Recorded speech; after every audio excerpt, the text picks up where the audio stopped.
Hey, it's Craig. I just wanted to let you know that you can listen to Canadian History X early and ad-free on Amazon Music, included with Prime. Greetings and welcome to another episode of Canadian History X. If you like, you can support the podcast for as little as $3 a month. Just go to patreon.com/CanadaEHX. You can also donate to the podcast by going to CanadaEHX.com and clicking Donate. Don't forget, I have two other podcasts out there, From John to Justin, which releases every single Friday, and Pucks and Cups, which releases every single Tuesday. I do all these podcasts full-time, the writing, the research, everything. So every dollar you give helps keep it all going, and I'll make sure I thank you on the air and throughout my social media. As well, if you want to email me, you can at craig@CanadaEHX.com. You can find me on Twitter. My handle is Craig Baird, CraigBaird, and I'm on Instagram and TikTok at Bairdo37. As well, I release weekly YouTube videos about Canadian history, and you can find Canadian History X on YouTube by just going to youtube.com/c/Canadian History X. For thousands of years, the land that would one day be Oliver was occupied by the Syilx people, who camped along the shores of lakes, rivers, and glacial benches. The rivers, creeks, and lakes were vital to their lives as they hunted, fished, and gathered food from the countryside that was teeming with natural resources for them. The Inca-Meep indigenous also occupied the area, migrating and settling near Soyuz Lake, which means base of bottom. The Inca-Meep people, now called the Soyuz Indian Band, would have a long history in the area after it was settled. The Inca-Meep vineyards would be one of the first commercial vineyards in the area, and in 1915, a day school would be opened to provide education for indigenous children and keep them out of residential schools. This would lead to a growth in arts and culture in the area, with several famous indigenous artists coming from the school. Around 1811, the first Europeans began to arrive in the area. Looking for furs, they would establish Fort Okanagan, which is to the south of current Oliver in the United States. From there, they would explore the area and trade with the indigenous people. Things would move slowly for the area when it came to settlement, but by the 1880s, gold quartz was being found east of Oliver, and soon a busy gold mine had sprung up, bringing in miners and merchants from all over the continent. Then, west of Oliver, in Fairview, miners found gold that fueled a boomtown that lasted for a few years, but that town is now long gone.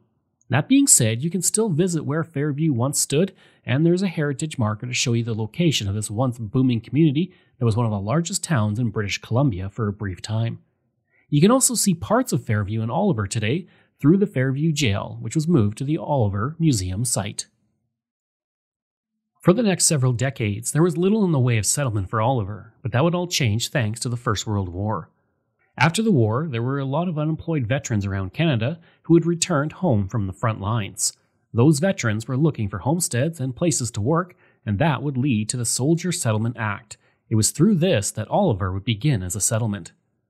The area around Oliver and Soyuz is the Sonora Desert, and to bring in settlement there needed to be an irrigation canal. The canal was the dream of John Oliver, the Premier of British Columbia. Through his initiative, the South Okanagan Lands Project was created, which not only created jobs for veterans, but also opportunities for work as well. One settler who arrived during this time was Michael Keoghan. On March 15, 1876, he had received a Crown grant for a small piece of land to the north of Oliver. An Irish-born American, Keoghan was the first white man to be granted Crown land in the area. On that land, he would build a cabin where he would live for most of his life.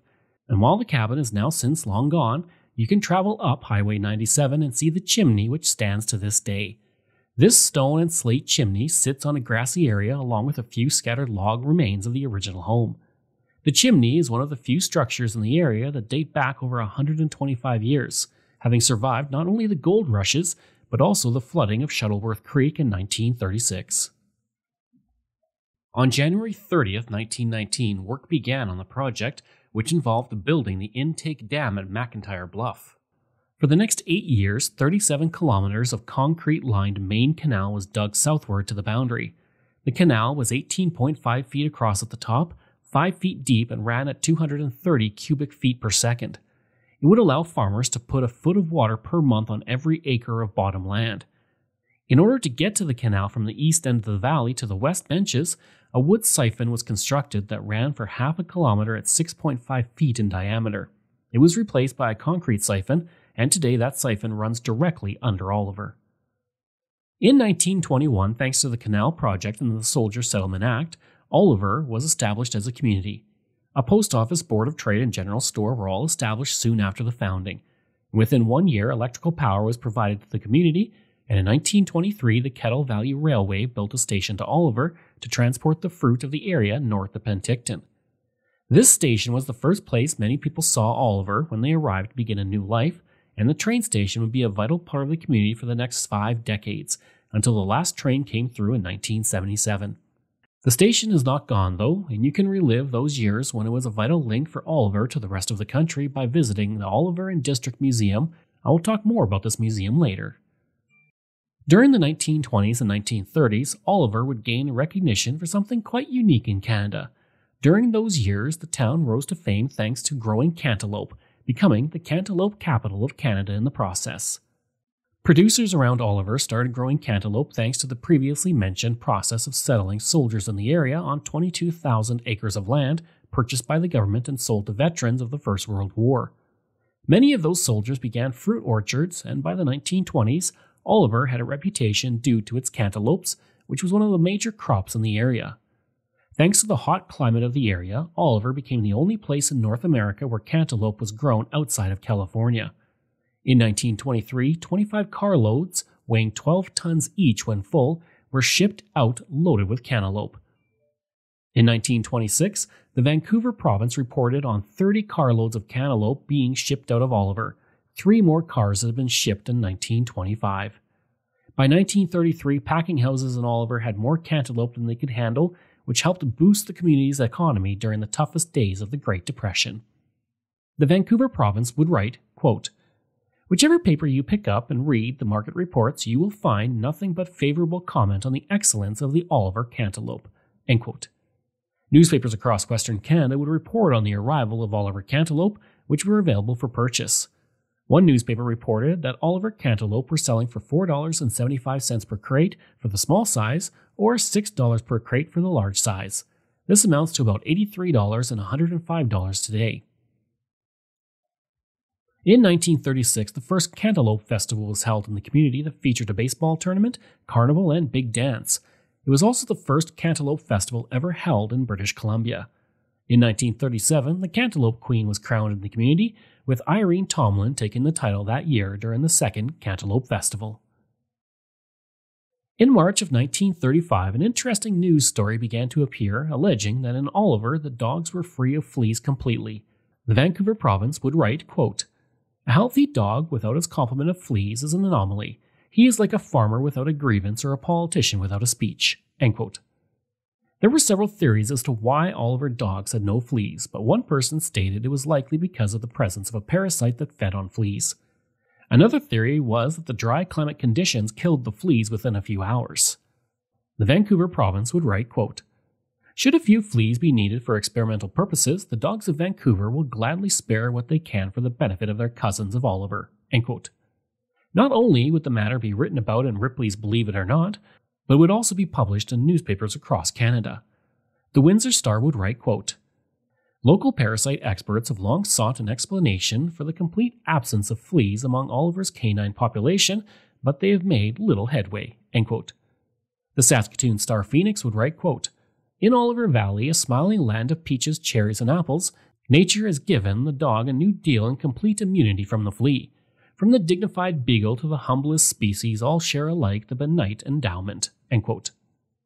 The story would fade from the newspapers after a while, but the mystery would remain long after.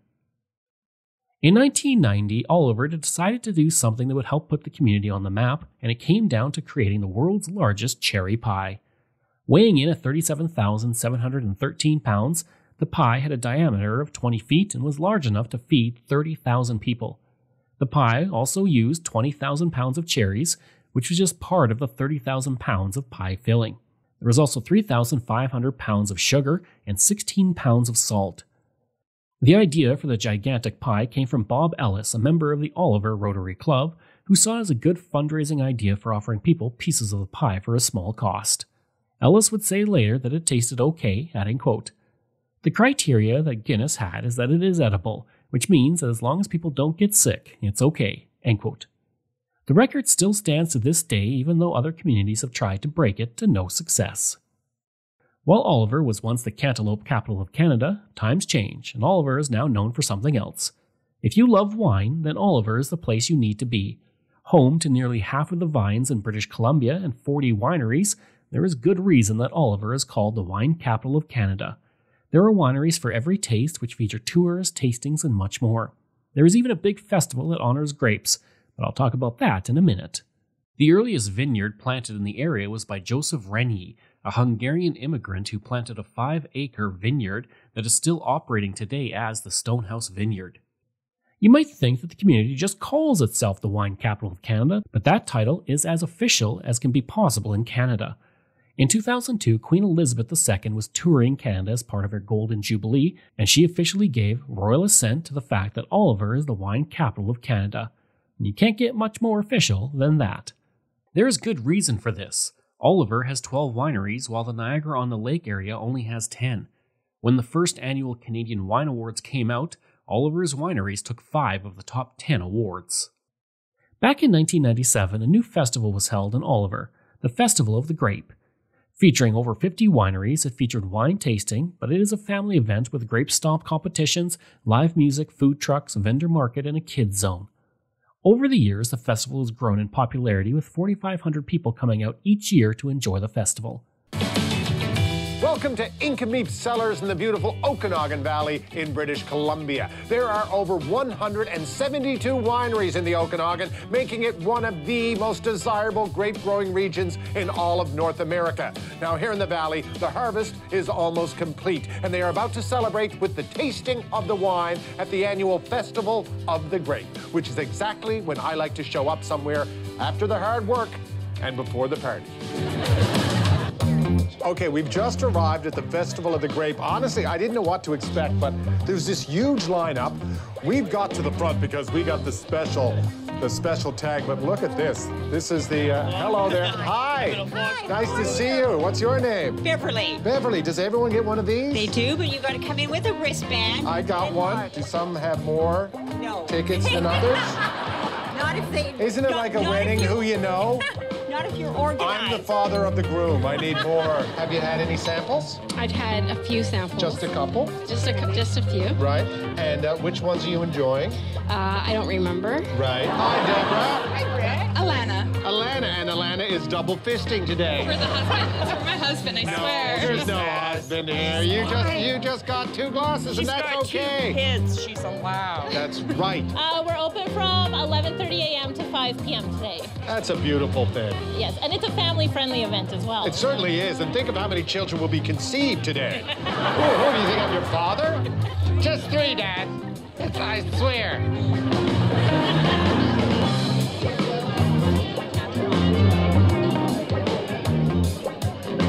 We have 24 teams that are going to be competing this afternoon, crushing grapes with their bare feet. Now, is this really a thing? I guess it's not done anymore, but for a long time it was traditionally people would stomp the grapes. It's done a little less than it used to be, but at the winery that I work at, we actually do occasionally stomp the grapes with our bare feet. Okay, so it's not just nostalgia, it's a thing. Feet are perfectly suited for this. They're firm enough to squash a grape, but they're not hard enough that they crack a seed. As the grapes are crushed, the juice is going to be flowing out of this tube right here. This is a spigot. I think it's... Yeah, sure. It's a spigot. And then One person's going to be collecting it, tapping this to make sure that the juice flows out properly. This is a thing? That is a thing. Okay, we're minutes away from the big competition, and this is my team. Hello, what's your name? Linda Bolton. Linda! Killer Linda. And yourself? Tony Monday. What's our strategy? We're gonna squish as many grapes as we can. Wicked! I love it. It's always polite to Purell your toes if you're going to prepare food with your feet. 3, 2, 1.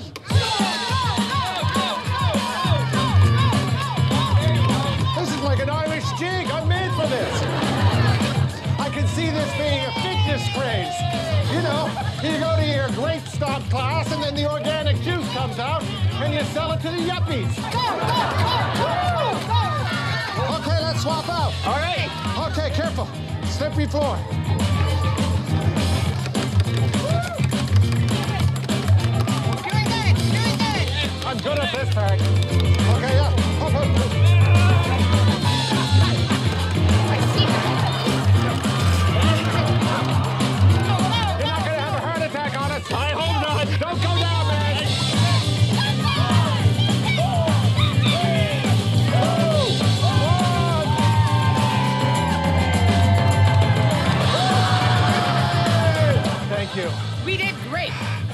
vintage afternoon.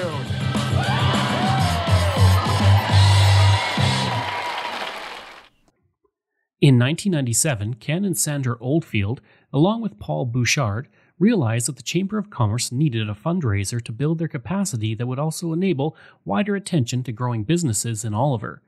Together, the three of them developed the idea of the Festival of the Grape, modeled after the Fest of Ale in Penticton, and through the Chamber executed the event in 1997. The event continued to be run by the Chamber and grew steadily over the years, being transferred over to Oliver Tourism in 2016, and then the unfortunate break in the successful run came in 2020 when it was cancelled due to COVID-19 restrictions. If you'd like to learn more about Oliver, I encourage you to check out the Oliver and District Museum, which is housed in the old BC Provincial Building, which is a heritage building that was built in the 1920s. By visiting the museum, you can find artifacts from the history of Oliver, dating back to the very earliest years, from the fur trading, mining, ranching, and agriculture, to the culture of the community, and much more. You can also watch films, listen to radio broadcasts of local news, and much more. So go check it out. I hope you enjoyed that episode of my look at Oliver, British Columbia. If you did, please leave a rating and review. If you like, you can email me at craig@canadaehx.com. You can find me on Twitter. My handle is Craig Baird, CraigBaird, and I'm on Instagram at Bairdo37. As well, again, if you want to support the podcast, you can for as little as $3 a month. Just go to patreon.com/CanadaEHX. And you can donate to the podcast by going to CanadaEHX.com and clicking Donate. I'd also like to thank all of my wonderful patrons, and I apologize if I get any names incorrect. Vobs, Robert Page, Richard D., Colin Johnson, Katie Caldwell, Jeff Hershey, Kyle Murray, Steve Pakin, Matthew Gartho, Lionel Romaine, Dr. Bob Turner, an anonymous patron that I truly do appreciate, Randy Hayden, Doug Campbell, Reg W., Deborah Carlson, Francis Helbling, Nick Zinri, Shannon Marshall, Clinton Martinez, Dimitri Chauve, Aaron O'Hara Myers, Robert Dunseith, Todd Casey, Catherine Roy, Luke S., JP Bear, Jason Hall, Phil Maynard, and Iris Gray. Thanks. We'll see you again next time.